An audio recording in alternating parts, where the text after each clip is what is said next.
আসসালামু আলাইকুম এভরিওয়ান, কেমন আছেন সবাই? আশা করি সবাই ভালো আছেন।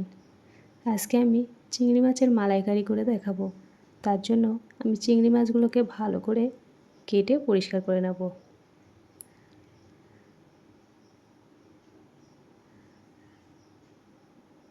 এখানে সব চিংড়ি মাছগুলো কাটাও হয়ে গেছে, পরিষ্কার করা হয়ে গেছে। এর মধ্যে এবার আমি দিয়ে দেবো লবণ আর হলুদ, দিয়ে ভালো করে আমি মাখিয়ে নেব।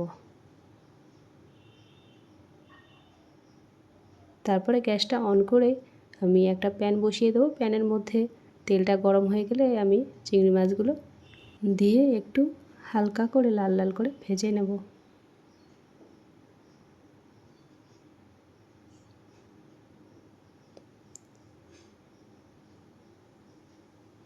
এখানে চিংড়ি মাছের এক পিঠ লাল হয়ে গেছে, আমি এবার উল্টে দেব। এখানে আমার সব চিংড়ি মাছ ভাজা হয়ে গেছে, এবার আমি নামিয়ে নেব। তারপরে একটা হাঁড়ি বসিয়ে দিয়ে হাঁড়িটা গরম হয়ে গেলে আমি দিয়ে দেব পরিমাণ মতো তেল। তারপরে তেলটা যখনই গরম হয়ে যাবে তার মধ্যে পরিমাণ মতো পেঁয়াজ আর লঙ্কা দিয়ে দেবো। পেঁয়াজ আর লঙ্কাটা ভালো করে ফ্রাই করে নেব। ফ্রাই হয়ে গেলে তার মধ্যে দিয়ে দেবো আদা রসুন।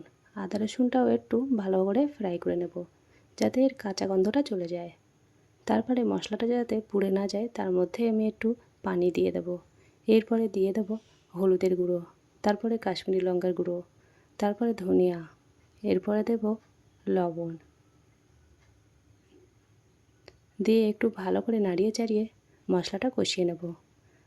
কষানো হয়ে গেলে আমি এর মধ্যে দিয়ে দেবো ভেজে রাখা চিংড়ি মাছ, দিয়ে মশলাটার সঙ্গে আবারও একটু কষিয়ে নেব।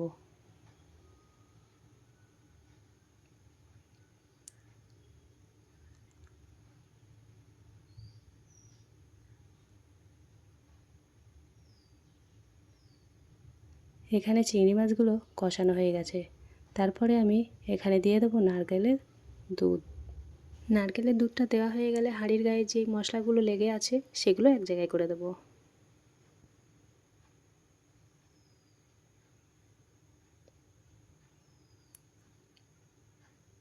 তারপরে আমি একটা ঢাকনা দিয়ে ফুটতে দেব।